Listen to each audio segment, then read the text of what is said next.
J'ai voulu montrer l'homme qu'il était, sa simplicité, sa sentimentalité, sa fragilité et sa proximité aussi, assure Laetitia Hallyday. La veille de l'inauguration de Johnny Hallyday, l'exposition, à Bruxelles, elle déambule, accompagnée de Jade et de Joy, dans les travées de Brussels Expo. Les filles ont beaucoup pleuré en découvrant le résultat final, confie-t-elle. Elles continuent d'apprendre des choses sur leur papa. À l'issue de cette visite, on aurait aimé toutes les trois que le temps se fige. L'exposition consacrée au chanteur disparu en décembre 2017 s'évertue à nous faire entrer dans la peau de Johnny.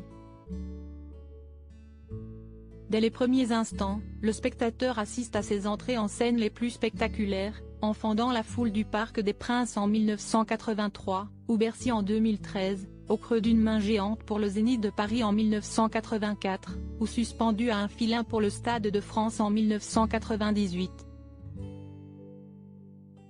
Éclats dynamiques, projections monumentales et effets spéciaux jalonnent ce parcours. Des extraits vidéo replongent le spectateur dans les shows les plus fous de l'artiste. En fermant les yeux, et en l'écoutant juste, mon cœur battait très très fort, raconte Laetitia. La dernière salle est une reconstitution du bureau de Johnny à la Savannah. Là où il a rendu l'Amélie à 5 ans. 50 de ses costumes mythiques conçus par de grands couturiers, J3, Sorbier, Saint-Laurent, et 23 guitares sont exposées dans cette grande halle. D'emblée, la première installation, une reconstitution de sa chambre d'adolescent, nous plonge aux origines. On découvre la vue que le jeune Jean-Philippe Smet avait au début des années 60 depuis cet appartement, situé à 2 pas de la place Clichy, à Paris. Au mur, des affiches d'Elvis Presley. Un tourne-disque dans un coin, un ventilateur calor dans l'autre.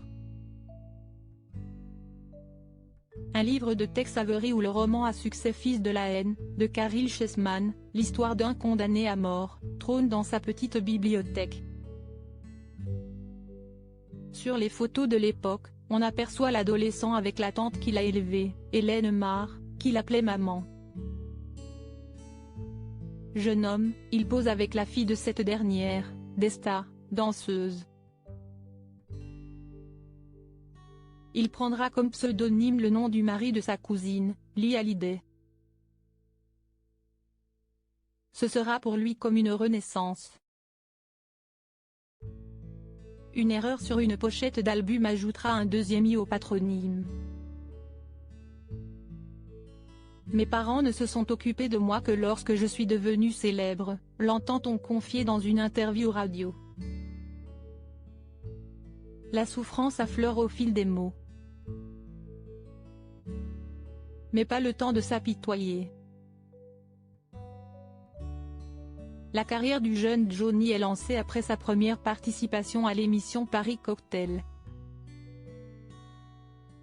Le studio d'Europe 1 de l'époque a été reconstitué et des images d'alors parues dans Salut les copains défilent pour illustrer le décollage de la carrière de Johnny. Au fil de la visite, on s'arrête devant les 2 murs réunissant toutes ces pochettes d'albums. Il y en a certaines que je n'avais jamais vues, lance, impressionnée, Laetitia Hallyday, lorsqu'elle découvre la scénographie de l'exposition. L'épouse de Johnny, qui est accompagnée à l'inauguration par son nouvel amour, Jalid Lesper, est plus estomaquée encore par les centaines de couvertures de magazines consacrées à la star sur un mur d'images. Le chanteur n'aimait pas beaucoup parler de lui. Il a pourtant confié quelques-unes de ses blessures au fil du temps et des interviews. La section de l'exposition intitulée Solitude les raconte. De très belles photos le montrent, le regard perdu, exténué au sortir d'un concert, en backstage ou à l'arrière d'une voiture.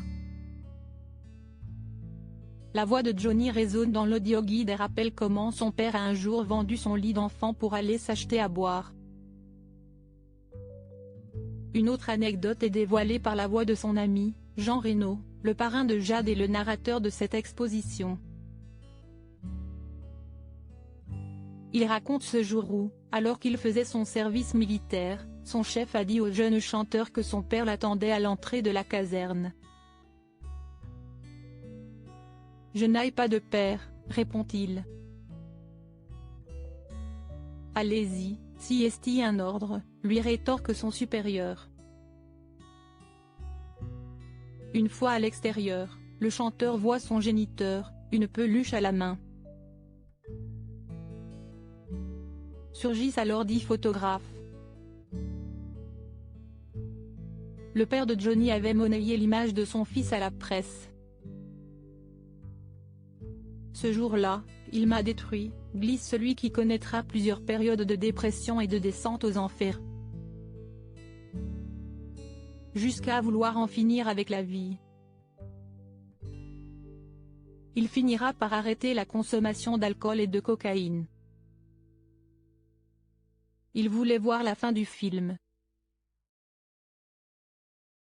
Celui-ci se termine, comme l'exposition, dans le bureau de sa maison de Marne-la-Coquette, la Savannah. Si est-il là que Johnny s'est éteint, à bout de souffle. Avant la mise en vente de cette demeure, Laetitia a fait en sorte que les objets de cette pièce soient tous conservés et replacés à l'identique dans la salle d'exposition bruxelloise. On y trouve les photos de ses enfants et de Laetitia, celles prises avec ses amis Alain Delon et Jean-Paul Belmondo ou encore Gérard Depardieu. Si est-il un condensé de la vie de Johnny, décrypte Maroussia Mokola-Jgzak, régisseuse des œuvres. On retrouve ses amis, ses ceintures et ses foulards fétiches, son goût pour le cinéma au travers de livres sur Elia Kazan ou James Dean. Et puis des dessins et des petits mots de ses filles, auprès desquels on voit qu'il a rempli jusqu'au bout son rôle de père.